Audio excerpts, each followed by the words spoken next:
老师拍脸。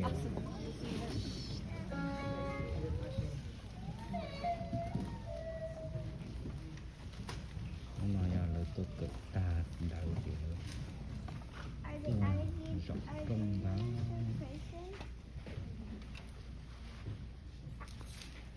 Good afternoon, family, friends, faculty, and the amazing graduating class of 2026. On behalf of this graduating class, it's my honor to welcome you all to this very special day.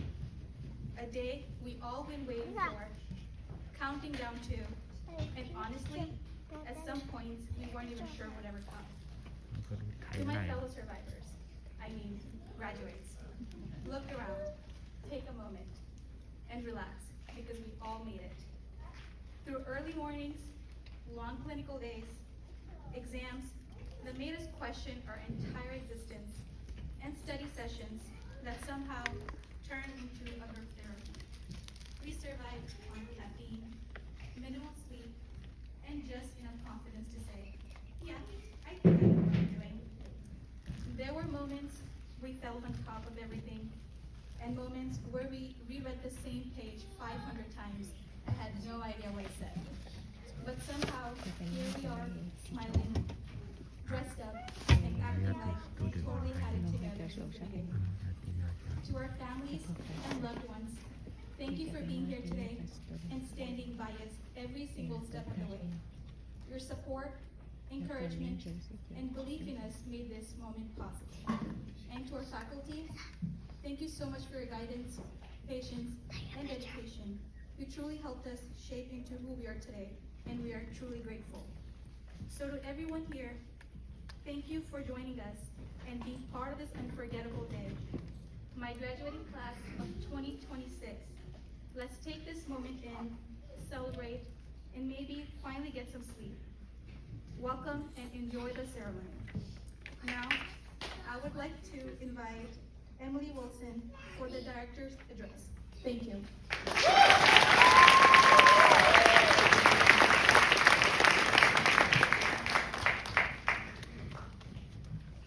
Thank you, Simran. Hello, everyone. I'm so happy that you can all be here today to celebrate this wonderful class of 2026 respiratory care students. At this time, I would like to acknowledge some special guests. Our department chair, Lisa Gunn.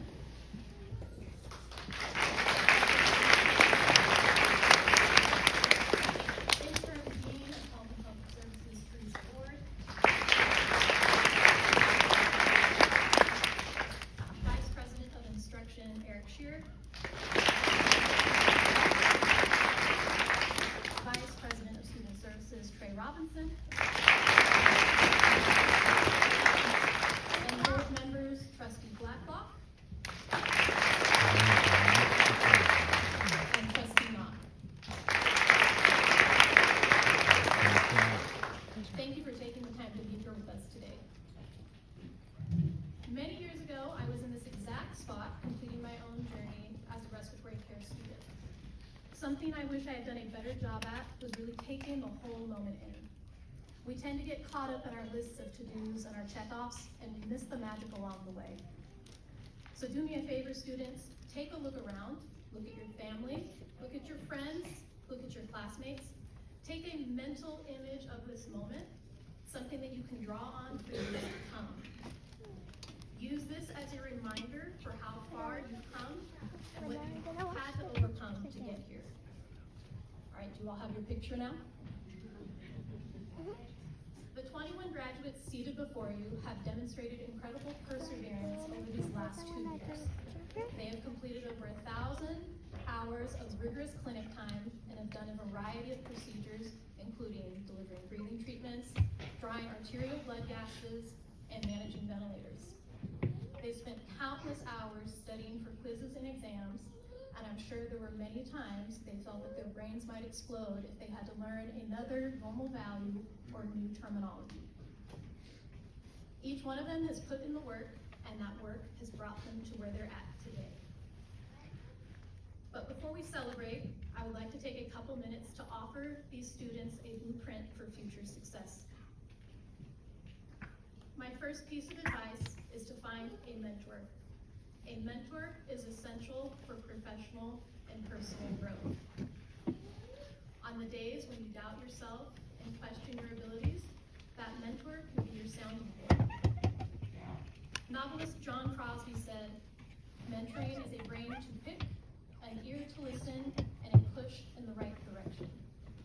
Find that mentor who is willing to support you, but also challenge you to grow. My next piece of advice is to never become complacent. When you think you've learned it all, seek out new information. Read journal articles, attend conferences, and learn from others. Set yourself up for future success. Don't settle for being ordinary. Set yourself apart and be extraordinary.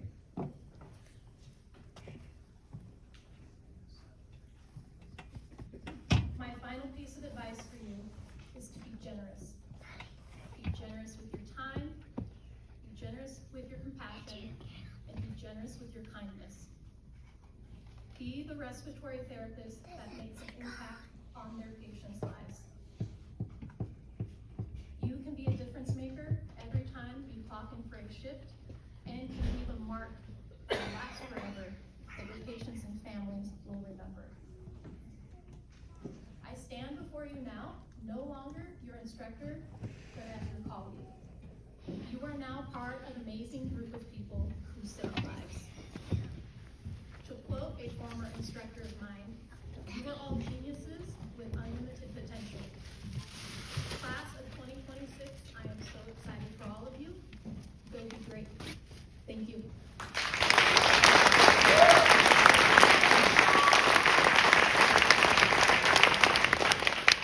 I'd like to introduce to you now for our faculty address, Scott Fedrisi.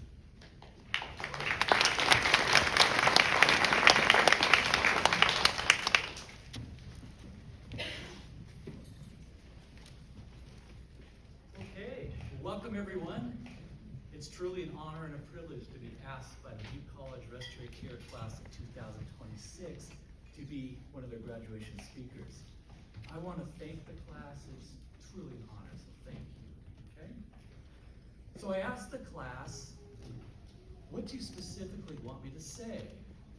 Do you want me to deliver a speech that is memorable, impactful, profound, epic, so earth-shattering that it might make its way to YouTube? Or do you want me to just speak from the heart and make it a surprise? Well, what they said is they want me to just do what I always do. And I don't know what that means,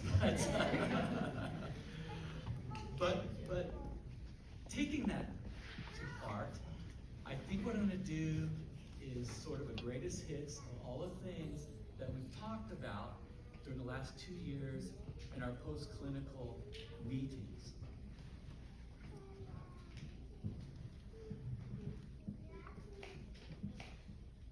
So I'd like to begin by recapping their journey, okay?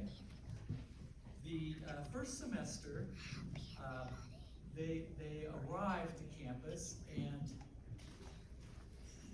I don't know if, some of them I don't even think knows what a respiratory therapist is, okay? To be frank. And some of them certainly, are just happy to be accepted into the program. But friendships are made, and study groups are formed, and the journey begins. And so, it's funny, I pre-wrote my speech handwritten in large print, and I cannot see worth a darn. So this is actually great, because I'm going to literally be speaking from the heart. So that is good. That is good news. Okay. So they begin their journey with the first semester, and that's a semester where we teach the foundations of respiratory care. There's a lot of didactic lectures and clinical labs. They also take a pharmacology class where they have to learn 30 different medications many of which they will never see or use again after the final examination. Then comes winter session, and they all come out to campus for winter session, and they realize that we are the only program on campus during the winter. And I know we're mean, but they literally have to go through a 3-week boot camp of lectures and standardized patient laboratories. And let me explain what a standardized patient laboratory is. The associate faculty staff who they've never met before, they are the patients in their lab. And you can only imagine teaching or doing a procedure on a respiratory therapist instructor with many, many years of experience, and they're gonna give you feedback about your performance. And so that is sort of a difficult task. And the other thing we do during standardized patients is we all have a role that we have to play. My role is a pulmonologist. And so I guess I got too good into my act of pulmonologist, because by the second day, Donna and Gina had to come to me and say, can you dial it back? They are scared to death to come in and do their treatment on you. And I couldn't figure out what was going on, because one student would come in and treat me, and then the second student, there'd be like 30 minutes with a lapse, like, where are they? Well, I'm just sitting here dead waiting for them. And so, second day they had to tell them I'm not a pulmonologist, so, which I was kind of fun, because I felt like I was really doing a good job of playing the role. Then they come into the spring semester, and this is where they actually enter the hospital for the first time. And this is where I meet my first clinic group. So this is sweaty palms time for some, because we're actually leaving the friendly confines of the campus and actually going to the hospital and treating real live patients. And there's other students that were saying, thank God we finally get out of the classroom and learn what a respiratory therapist actually does. Okay? So one student I can recall, I actually had to give him a little nudge through the doorway of the patient's room just so he could do the treatment, because they're very nervous. But the good news is we all survived and we all made it. And we got to go on to the summer semester. Now summer semester, once again, we're one of the only programs. For example, nursing doesn't do summer school, but we're out doing summer session. And this is a real transition semester, because we are now introducing them into more advanced therapies, such as non-invasive ventilation and mechanical ventilation. And the leash actually gets a little longer, because instead of being Velcro to my side like we were in the first semester, they are now with the respiratory therapist more and doing some more advanced things.